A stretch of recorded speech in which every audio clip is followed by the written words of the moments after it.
kok tidak ada perubahan kula terus mampir tenggen kula ngoten lho Mas Dang mampir kok malah kula dudoke anak kula nggih nyalami lha niki lego sik nganu anak kula ngoten niku terus oh sing pundi bro lah kok sing pundi lah nggih sing wingi nikah kula ngoten niku oh nggih ngoten niku lha niku pripun lah ndang ngertos sakniki ngoten niku kula niku anu nggih oh berarti nggih memang betul-betul itu cuman anu nggih pura-pura kula ngoten niku. Pura-pura gara-gara YouTube. Nggih lah terus saranipun pripun Mas kula nyuwun tulung Mas.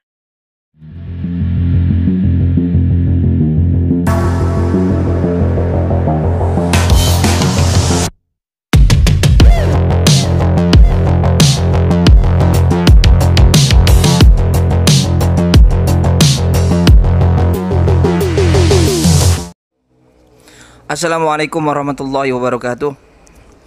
Alhamdulillahirabbil alamin.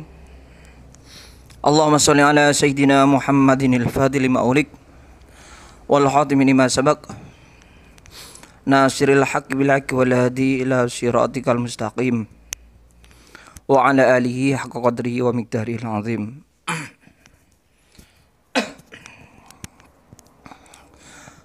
Sahabat-sahabatku, saudara-saudaraku dimanapun berada, semoga kita dirahmati oleh Allah Subhanahu wa Ta'ala. Amin ya rabbal alamin. Sebelumnya saya mohon maaf lama nggak muncul ya, terutama live streaming, karena saya sering di jalan, hidupnya banyak di jalan, terus akhirnya diforsil, akhirnya tepar itu. Artinya apa ya? Apa ya? Kecapean, nggak fit. Jadi saya mohon maaf kalau sering jarang nongol setelah belakangan ini, karena memang sedang sibuk juga saya. 3 harian ini nggak fit, kecapean. Bukan kena tarik sukma ya, kecapean. Saya tuh kalau nggak fit nggak berani tampil apapun gitu loh. Juga pengobatan kalau waktunya nggak fit ya sudah, saya istirahat pol. Ini sampai banyak tamu yang mau datang itu saya tolak dulu berapa 3 hari ini. Tapi sekarang alhamdulillah sudah agak mendingan ya. Pokoknya jangan berpikir saya itu kena santet atau ditarik sukma gitu ya. Bukan seperti itu. Karena memang murni alamiah gitu. Kecapean. Saya itu kalau sudah kadung semangat memang lupa istirahat, sehingga akibatnya seperti ini. Oke sahabat-sahabatku, itu sebelumnya dari saya. Dan kali ini saya ingin buat video ya.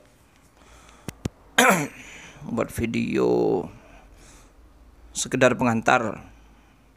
Saya kemarin itu ditelepon oleh seorang dari Boyolali. Boyolali itu Jawa Barat apa Jawa Tengah? Jawa Tengah ya? Enggak ngerti, Jawa Tengah apa ya? Dari Boyolali itu katanya dia seorang mantan pasien dari pengobatan abal-abal yang dilakukan oleh Gus juga abal-abal, Gus Halu. Nggak saya sebut namanya, yang jelas nanti netizen sahabat-sahabatku bisa menilai sendiri tentang Gus-Gus yang halu-halu itu. Pokoknya hati-hati gitu loh. Saya cuma mengupload video ini biar sahabat-sahabat hati-hati. Sekarang tuh banyak pengobatan abal-abal. Beliau ini nggak direken intinya, nggak dipeduliin gitu loh. Padahal beliau sudah bayar sampai berkali-kali gitu ya, 3 kali. Tapi ya sudah nggak direken, artinya nggak diseriusin gitu loh menanganinya. Bahkan ya kayak nggak ditangani lah. Kalau dari segi apa ya, prinsip pengobatan sama aja nggak ditangani gitu loh. Jadi begini, seperti dari awal dulu saya sudah yakini melihat video-video konten-konten Gus Salu itu, duel dengan dukunnya itu adalah settingan. Jadi kalau sudah awalnya settingan, ya sudah semuanya settingan gitu loh. Settingan atau bohongan atau kepura-puraan, ya semuanya sudah settingan. Artinya begini, apa yang ditampilkan di dalam settingan itu, di dalam kepura-puraan itu, ya semuanya sudah pura-pura. Dari actionnya itu, dari apa yang dia akui, dari dia katakan itu sudah kepura-puraan gitu loh. Termasuk yang paling inti adalah ilmunya. Apalagi duel dengan dukun itu, ini membawa nama dakwah atau ilmu hikmah, keilmuan ya, kesaktian lah kasarnya, atau ayat-ayat atau salawat, membawa bacaan-bacaan sakral. Itu bahaya sekali gitu. Jadi keilmuannya itu ya sudah bohong, berarti dia tidak punya ilmu sebetulnya. Pura-pura punya ilmu, nah itu intinya. Jadi kalau dari awal settingan sudah juga ilmunya itu pura-pura. Jadi intinya dia nggak punya ilmu, sok punya ilmu. Dia itu tidak sakti, sok sakti. Karena dia pura-pura jadi orang sakti. Jadi bisa medumisasi lah. Jadi pura-pura nari sukma lah. Jadi kalau kepura-puraan, jadi intinya dia tidak sakti, tidak bisa medumisasi, tidak bisa narik sukma. Logikanya, kalau dia itu betul-betul bisa punya ilmu, tidak mungkin dia pura-pura. Kalau dia betul-betul punya ilmu bagaimana medumisasi, bisa, tidak mungkin pura-pura. Kalau dia itu punya ilmu hikmah, nggak mungkin bohongan. Kalau dia itu bisa narik sukma, nggak mungkin bohongan untuk apa. Nah jadi intinya dia itu nggak punya apa-apa, bukan siapa-siapa, orang biasa yang tidak bisa apa-apa, cuma ingin menjadi orang viral, terutama masalah dunia. Dia ambisius tentang dunia, terlalu halusinasi tentang dunia, berhalusinasi ingin menjadi orang yang kaya atau gimana, orang yang berpengaruh atau viral dengan caranya yang sok-sok sakti itu, sok dakwah, sok religius, sok spiritualis. Jadi sebetulnya dia bukan agamis, bukan spiritualis, orang biasa. Seperti itu. Nah, begitu juga dia bukan orang alim. Karena orang alim itu gak mungkin melakukan settingan. Untuk apa? Orang alim itu tahu hukumnya settingan, tahu ilmunya, dimalu. Untuk apa? Jadi orang alim itu tahu caranya dakwah. Jadi tidak mungkin berdakwah dengan cara bohongan, dengan cara adegan-adegan yang bohong seperti itu. Apalagi tidak penting di dalam dakwah tentang dukun santet, nggak penting. Apalagi dilakukan dengan settingan. Jadi bukan orang alim juga, orang yang tidak punya ilmu kitab juga. Begitu juga apalagi orang soleh, apalagi wali. Orang soleh itu tidak mungkin menampilkan adegan-adegan kebohongan, karena kebohongan itu dosa.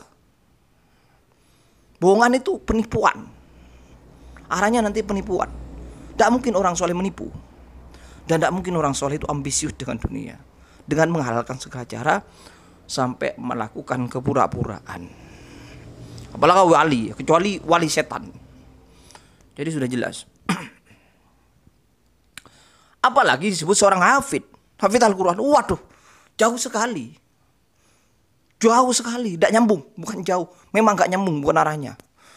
Jauh, dan antara langit dan sumur itu masih ada jauh, masih ada berjarak ya. Ada arah tapi jauh. Tapi ini enggak. Kalau seorang hafid, memang bukan arahnya, bukan hafid. Bukan hanya jauh antara langit dan sumur, tapi memang stop, tidak ada arah ke sana. Kenapa saya demikian? Karena seorang hafid itu orang yang sakral. Kitab suci Al-Quran itu sakral. Ya. Hamalatul Quran dia. Kalau hamalatul Quran itu seorang hifdzul Quran, itu sakral juga. Dia itu mesti zuhud wara, akhlaknya terpuji. Lah ini kok buat settingan? Kok kata-katanya seperti itu, apalagi menungkan sumpah dengan mencatut nama Allah dengan gampang sekali, mengatakan orang lain munafik kalau tidak percaya dengan kebohongannya itu. Ini tak mungkin hafid, tak mungkin hafidul Quran dia, tak mungkin hamilul Quran. Karena nggak mungkin seorang hafid itu membaca ayat-ayat untuk kebohongan, membaca selawat untuk kebohongan. Jadi amat sangat tidak mungkin sekali, apalagi dia dikatakan seorang hafidul Quran. Coba di mana ada orang alim dari zaman-zaman riwayat juga yang buat bohongan kepuraan-puraan seperti itu walaupun atas nama dakwah? Nggak ada kita itu tokoh-tokoh Islam dari zaman Nabi, sahabat, tabi'in, warasatul anbiya, salafus soleh, sampai ke kiai-kiai, orang alim, orang-orang soleh. Gak ada yang berdakwah itu demi dakwah itu menghalalkan segala cara. Gak ada. Apalagi melakukan settingan atau bohongan, apalagi di YouTube. Ya. Setiap malam harus ngisi konten duel dengan dukun. Apakah itu dakwah? Tujuannya dakwah? Bukan. Itu duniawi, itu halusinasi.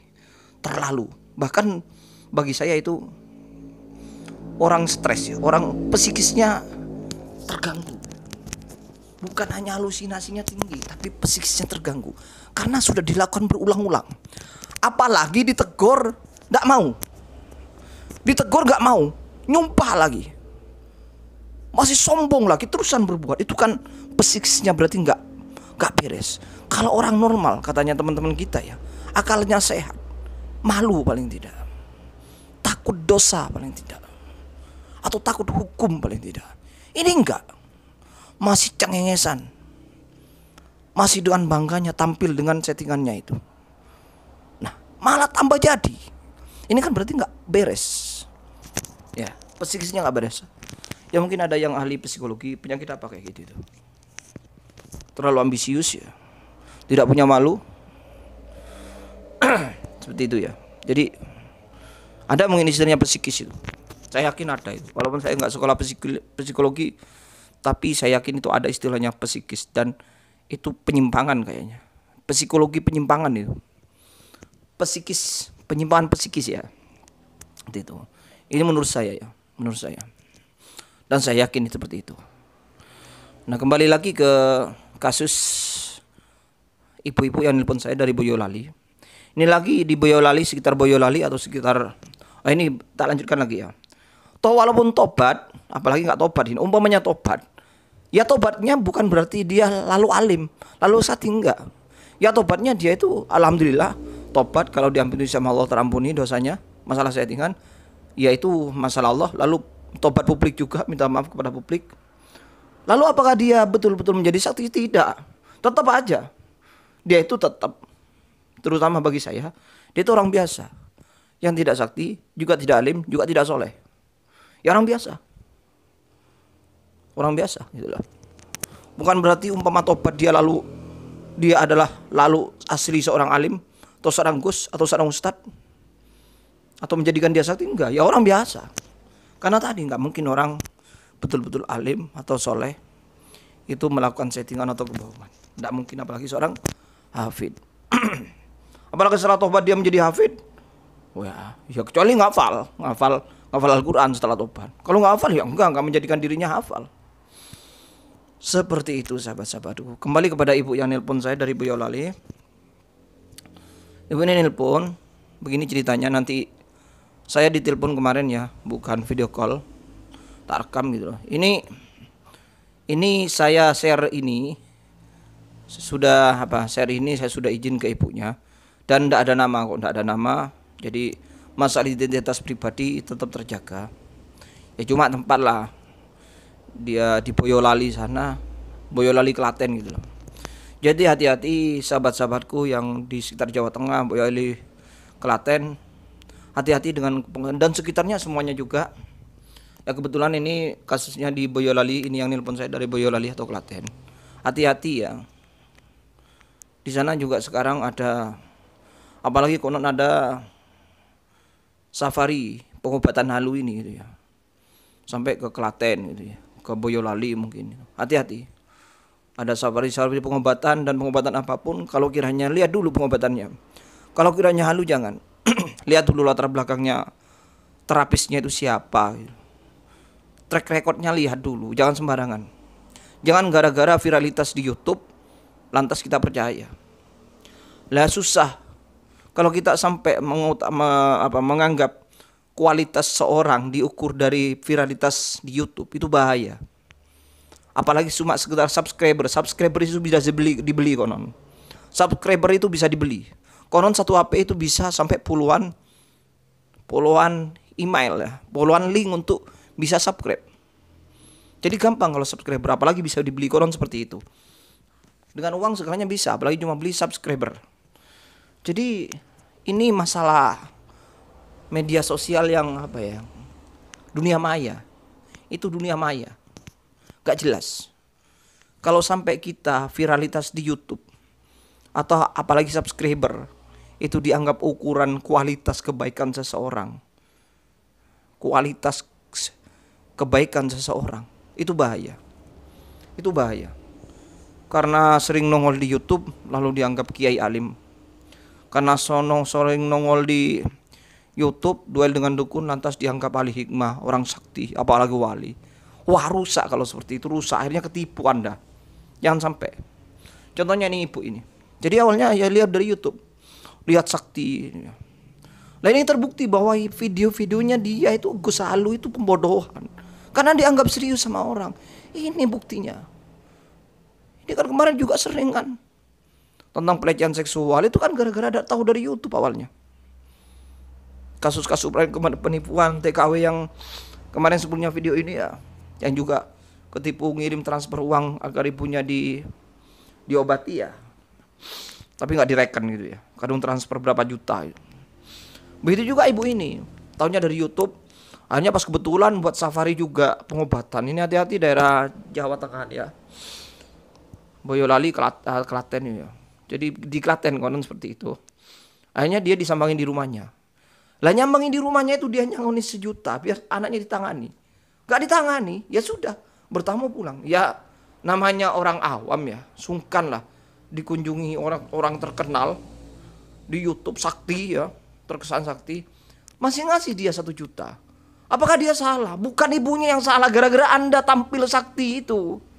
Jangan seenaknya bilang orang awam itu salah. Ya. Siapa suruh memberi? Bukan salahnya dia. Gara-gara Anda tampil menipu di publik. Di YouTube tampil bohongan. Bohongan kan menipu akhirnya. Hanya percaya, pembodohan namanya, dibodohi publik itu. Itu salah Anda. Siapapun ya, Gusnya yang buat settingan. Ini dipercayai masalahnya. Anda itu jangan mengesankan video Anda itu asli. Sekalian katakan klarifikasi masalah ini settingan. Jangan ditiru. Jangan dianggap sumber kebenaran. Gitu. Ini buktinya seperti itu, banyak buktinya. Jadi percaya, awam itu percaya, orang awam itu bahwa Anda itu sakti. Anda salah. Jangan salahkan yang memberi uang kepada Anda. Kalau Anda tidak tampil seperti itu, dia tidak akan memberi uang kepada Anda untuk mengobati, untuk pengobatan. Karena percaya Anda itu bisa mengobati, sedangkan Anda itu settingan. Nah, salahnya Anda. Karena sering siapa suruh sodako, siapa suruh bayar pengobatan, siapa suruh ngundang obat. Karena Anda salah, Anda settingan kok. Gitu loh ya. Jadi ini jengkel saya kalau ada orang malah membalik. Siapa suruh bayar? Wah, siapa suruh datang pengobatan? Wah, apa kok orang malah disalahkan? Seperti itu sahabat-sahabatku. Jadi ini korban, ini pembodohan di YouTube itu seperti itu. Makanya bahaya. Ini nyata ini. Jadi settingan, ditanggapi serius, dipercayai, apalagi disumpahi sudah bahwa itu asli. Hanya orang awam yang ngerti percaya itu asli. Sampai ke perilaku realnya di dunia nyata ya itu, sampai mengobati dirinya, datang untuk pengobatannya. Karena memang berarti percaya, bukan hanya di media massa. Lah itu nggak direken. Nah, mendatangi sudah disangoni 1 juta ya sudah, nggak diapa-apakan. Akhirnya ada safari pengobatannya di Klaten. Di Klaten itu ada paguyubannya juga, enggak tahu paguyuban apa itu. Pokoknya ada lah. Hati-hati orang Klaten, orang Boyolali. Takutnya seperti ibu ini. Situ lalu datang ke Klaten. Ya nanti ceritanya itu ada ya. Juga gak direken. Ternyata cuma dikasih air minum. Ya bayar juga di sana sampai 2 kali lagi. Ini kasihan orang bermasalah, ingin berobat, ingin selesai dari masalahnya. Anda itu dipercaya karena Anda sudah menampilkan diri Anda figur orang yang bisa, artinya orang yang bisa. Sedangkan Anda itu settingan. Kadang orang percaya bagaimana? Itulah pembodohan namanya. Kasihan. Itu kan artinya penipuan namanya. Ya penipuan dah. Pura-pura pengobatannya ada kepura-puraannya, mediumisasinya kepura-puraannya. Ya. Dengan alasan spiritualitas, masalah goib. Iya, masalah goib memang tidak bisa dibuktikan. Bagi yang percaya iya memang. Tapi kalau keterlaluan seperti itu nggak ada ilmunya seperti itu. Jadi ini adalah kasus korban dan ini tidak usah diangkat ke hukum ndak. Ini bukan maksudnya mau ngangkat ke hukum ndak. Ibu ini kebetulan nelpon saya. Gitu loh. Jadi dia merasa tertipu setelah melihat semuanya. Gak direken, gak dipedulin, cuma dikasih air. Itu pun kedua kali sampai ke Klaten cuma dikasih air itu. Yang pertama di rumahnya gak direken. Padahal sudah bayar. Ini gak mau nuntut, enggak. Dia nelpon ke saya gak mau nuntut, enggak. Dia cari solusi ke saya. Kenapa saya share di sini? Karena biar ini menjadi pelajaran bagi sahabat-sahabat dan saudara-saudaraku semuanya. Jadi ini nyata. Sekarang sedang marak gus-gus halu itu. Atau pengobatan-pengobatan abal-abal. Ini dampaknya bukan hanya kepada orang yang percaya kepada pengobatannya, tapi ke pengobatan yang serius, betul-betul ahli, yang betul-betul cari ilmu pengobatan yang profesional itu ikut juga nantinya. Apalagi pengobatan spiritualitas. Ini atas nama pengobatan spiritualitas. Ya. Ini kan warnanya warna supranatural, spiritualitas, membaca ayat-ayat. Oh, pengobatan alternatif yang sejenis itu akhirnya menjadi dampak juga. Menjadi efek negatif juga nanti. Hanya orang juga kena. Oh, sama aja pengobatan itu gitu, seperti itu. Jadi sahabat-sahabatku semuanya, ini saya nge-share ini biar menjadi pelajaran bagi kita. Hati-hati kalau mau berobat. Kontrol diri walaupun kita sakit. Jangan mudah percaya kepada orang, apalagi YouTube. Jangan mudah percaya ke penampilan. Lihat dulu kualitasnya, track recordnya, siapa dia, siapa yang obati. Tanya-tanya ke sebelahnya, tanya-tanya ke sekitarnya. Terutama tanya-tanya ke ahli setempat, apa kiai atau ustadz setempat. Ya, tokoh-tokoh setempat. Hati-hati pengobatan. Sekarang banyak penipuan-penipuan, halusinasi dalam dunia pengobatan itu. Hati-hati. Itu contohnya seperti ini. Demikian sahabat-sahabatku, mohon maaf saya nggak begitu fit ya. Bicaranya juga nggak terlalu santai, nggak nyantai ya. Tapi nggak apa-apa. Semoga ini nggak mengurangi hikmah dari semua ini. Dan semoga Allah menurunkan barokahnya kepada kita. Terutama kepada apa yang saya sampaikan ini. Semoga bermanfaat. Dan sahabat-sahabat semuanya juga bisa mengambil manfaat, dan kita semua dilindungi oleh Allah Subhanahu wa taala dari fitnah akhir zaman. Amin ya rabbal alamin. Demikian sambung doanya, semoga kita sehat semua. Assalamualaikum warahmatullahi wabarakatuh. Kula kan ngaten. Niki Gus larene niki ngoten kok sing pundi langge niki kula ora ngoten. Kok seakan-akan kaya mboten nyaut ngoten niku. Lah kula niku pripun kula ngoten to Mas? Oh, enggak direken. Nggih ngoten. Padahal jenengan sampai datang ke Klaten waktu itu ya. Nggih, teng Klaten ngantos ping kalih Mas. Loh. Terus sama Gusnya enggak ditangani sama sekali? Nggih ngoten niku mau lah nek anak kula kan nyambut damel. Boten kula jan namung kula kalian bapakipun. Lajeng niku dibetani kula dudoke fotone kok. Iya. Nggih. Mong nggih ngoten terus dibetani toya niku wau. Landang kok tidak ada perubahan kula terus mampir tenggen kula. Ngoten lho Mas, ndang mampir. Kok malah kula dudoke anak kula nggih nyalami. Lah niki lego sik nganu anak kula ngoten niku terus sing pundi? Bro, lah kok sing pun bilang nggih sing wingi nikah kula ngoten niku. Lho, Oh, nggih, ngoten niku. Kula niku pripun lah ndang ngertos sakniki ngoten niku kula niku anu nggih. Oh, berarti nggih memang betul-betul itu cuman anu nggih, pura-pura kula ngoten niku. Pura-pura gara-gara YouTube. Nggih lah terus saranipun pripun Mas? Kula nyuwun tulung Mas. Ya Allah. Itu sampai berapa kali ke Gusnya itu, Bu? Cuman 1 kali di rumah, terus yang ke Klaten itu 2 kali. Enggak, jenengan ke rumah sini? Enggak, ke Gusnya ke rumahku. Oh, sampai datang ke sana ya? Lah, Iya. setelah datang di sana, ada ditangani langsung anak jenengan waktu ditangani langsung ke sana itu? Boten. Cuma dikasih apa? Dikasih air? Iya, dikasih air itu pada waktu di Klaten, di rumah enggak sama sekali. Loh, tapi jenengan tetap bayar waktu itu. Apa bayar asa ilasnya apa di target gitu? Boten nek bayar Seelesnya ya? boten ditaden Iya, ning iya. kula nggih ngamplopi nggih. Iya, langsung ke sana ya. Iya ya. Kalau di rumah ya 1 juta, kalau di Klaten itu sampai 2 kali ya 800 itu. Di rumah itu 1 juta itu cuma gitu itu dikasih air gitu. Mandar mboten diparingi air, le maringi air enten Klaten lan Loh. napa-napa. Jenengan kok bayar waktu itu kalau nggak ditangani? Ya namanya nggak tahu ya, Bu. Nggih pun kerjane masalah apa ngoten Gusti Allah terus saya maringi rezeki nggih Mas nggih. Nggih. Tapi ya untung, Bu, jenengan itu anaknya itu aman. Kalau kayak yang lainnya malah ada yang digarap. Nggih lah, enten griyan apa sing anu Mas kula den. Untung. Malah kalau masalah perempuan itu malah nanti bahaya. Ada yang lain yang malah digarap sama Gusnya sendiri. Sama jenengan dengar kan? Nggih kok nggih niki pun terus nonton mawon kok jebule kok kaya ngoten lho Mas. Nggih, itu yang terjadi sekarang, banyak Gus-gus kayak itu, kasihan.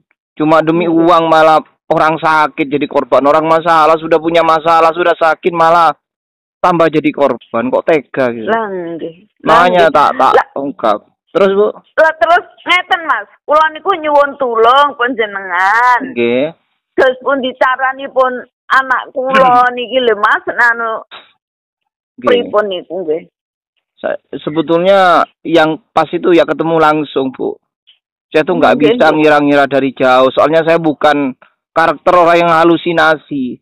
Kita itu kalau dari jarak jauh itu kan nggak pasti.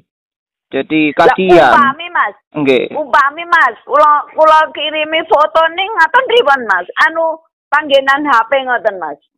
Nggak apa-apa, jenengan gini aja tak ajari ya.